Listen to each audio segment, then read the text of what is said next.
ओम श्री हरि ओम श्री हरि ओम नमो भगवते वासुदेवाय नमः। ओम नमो भगवते वासुदेवाय नमः। अथ दशमोध्यायः 10 प्रकार की सृष्टि की रचना। विदुर जी ने कहा, मुनिवर, भगवान नारायण के अंतर्ध्यान हो जाने पर संपूर्ण लोकों के पितामह ब्रह्मा जी ने अपने देह और मन से कितने प्रकार की सृष्टि उत्पन्न की।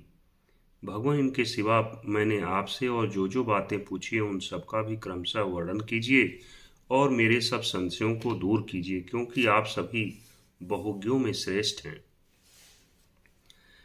श्री सूत जी कहते हैं, सौनक जी, विदुर जी के इस प्रकार पूछने पर मुनिवर मैत्रेय जी बड़े प्रसन्न हुए और अपने हृदय में स्थित उन प्रश्नों का इस प्रकार उत्तर देने लगे। श्री मैत्रेय जी ने कहा, अजन्मा भगवान श्री हरि ने जैसा कहा था, ब्रह्मा जी ने भी उसी प्रकार चित्त को अपने आत्मा श्री नारायण में लगाकर 100 दिव्य वर्षों तक तप किया। ब्रह्मा जी ने देखा कि प्रलयकालीन प्रबल वायु के झकोरों से जिससे वे उत्पन्न हुए हैं तथा जिस पर वे बैठे हुए हैं वह कमल तथा जल कांप रहे हैं। प्रबल तपस्या एवं हृदय में स्थित आत्मज्ञान से उनका विज्ञान बल बढ़ गया और उन्होंने जल के साथ वायु को पी लिया।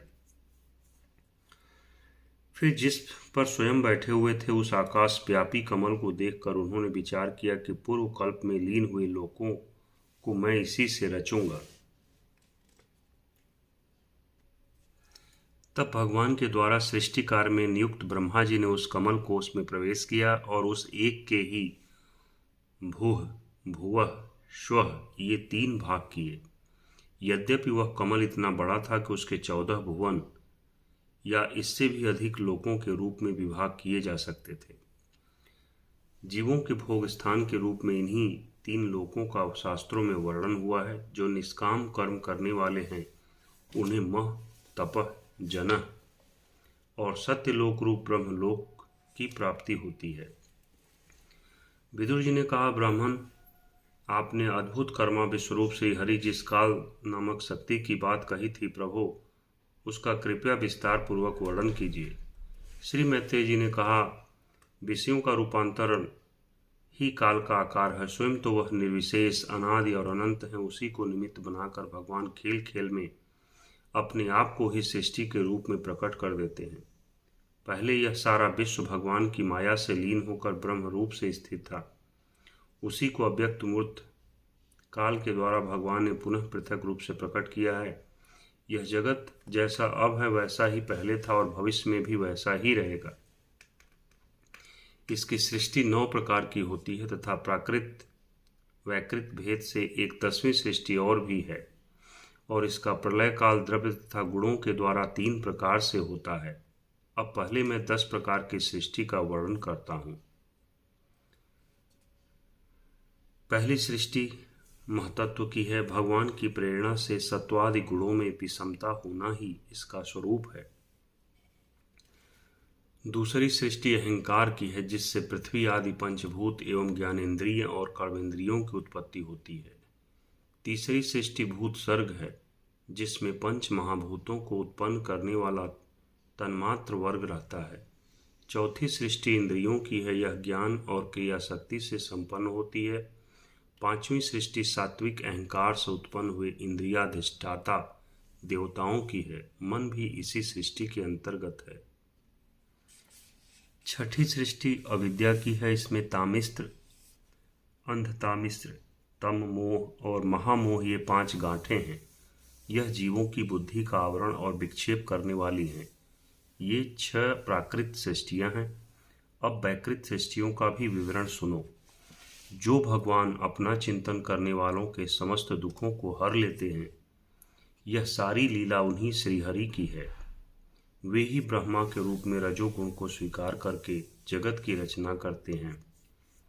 6 प्रकार की प्राकृत सृष्टियों के बाद 7वीं प्रधान वैकृत सृष्टि इन 6 प्रकार के स्थावर वृक्षों की होती है। वनस्पति, औषधि, लता, त्वकसार, विरुद्ध और द्रुम इनका संचार नीचे जड़ से ऊपर की ओर होता है। इनमें प्रायः ज्ञान शक्ति प्रकट नहीं रहती है। भीतर ही भीतर केवल स्पर्श का अनुभव करते हैं तथा इनमें से प्रत्येक में कोई विशेष गुण रहता है। 8वीं सृष्टि तिर्यक योनियों पशु पक्षियों की है। वह 28 प्रकार की मानी जाती हैं। इन्हें काल का ज्ञान नहीं होता। तमोगुण की अधिकता के कारण ये केवल खाना पीना, मैथुन करना, सोना आदि ही जानते हैं। इन्हें सूंघने मात्र से वस्तुओं का ज्ञान हो जाता है। इनके हृदय में विचार शक्ति या दूरदर्शिता नहीं होती। साधु श्रेष्ठ, इन तिर्यकों में गौ, बकरा, भैंसा, कृष्ण मृग, सुअर, नीलगाय, रूरू नाम का मृग, भेड़ और ऊंट ये द्विशफ दो खुरों वाले पशु कहलाते हैं। गधा, घोड़ा, खच्चर, गौर मृग, सरफ और चमरी ये एक सफ एक खुर वाले हैं। अब 5 नख वाले पशु पक्षियों के नाम सुनो। कुत्ता, गीदड़, भेड़िया, बाघ, बिलाव, खरगोश, शाही, सिंह, बंदर, हाथी, कछुआ, गोह और मगर आदि पशु हैं। कंक, बगुला, गिद्ध, बटेर, बाज, भास, भल्लुक, मोर, हंस, सारस, चकवा, कौवा और उल्लू आदि उड़ने वाले जीव पक्षी कहलाते हैं। विदुर जी, 9वीं सृष्टि मनुष्यों की है। यह एक ही प्रकार की है। इसके आहार का प्रवाह ऊपर मुंह से नीचे की ओर होता है। मनुष्य रजोगुण प्रधान, कर्म परायण और दुख रूप विषयों में ही सुख मानने वाले होते हैं।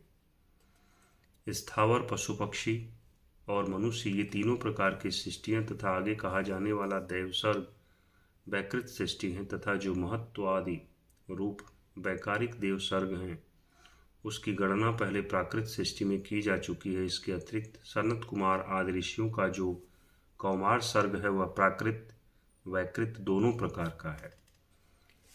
देवता, पितर, असुर, गंधर्व, अप्सरा, यक्ष, राक्षस, सिद्ध, चारण, विद्याधर, भूत, प्रेत, पिशाच और किन्नर, किमपुरुष, अश्वमुख आदि भेद से देव सृष्टि 8 प्रकार की है। विदुर जी, इस प्रकार जगतकर्ता से ब्रह्मा जी की रची हुई यह 10 प्रकार की सृष्टि मैंने तुमसे कही है।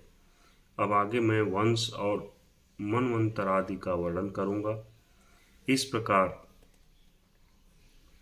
सृष्टि करने वाले सत्य संकल्प भगवान हरि ही ब्रह्मा के रूप में प्रत्येक कल्प के आदि में रजोगुण से व्याप्त होकर स्वयं ही जगत के रूप में अपनी ही रचना करते हैं। ओम श्री हरि। ओम नमो भगवते वासुदेवाय नमः। ओम नमो भगवते वासुदेवाय नमः।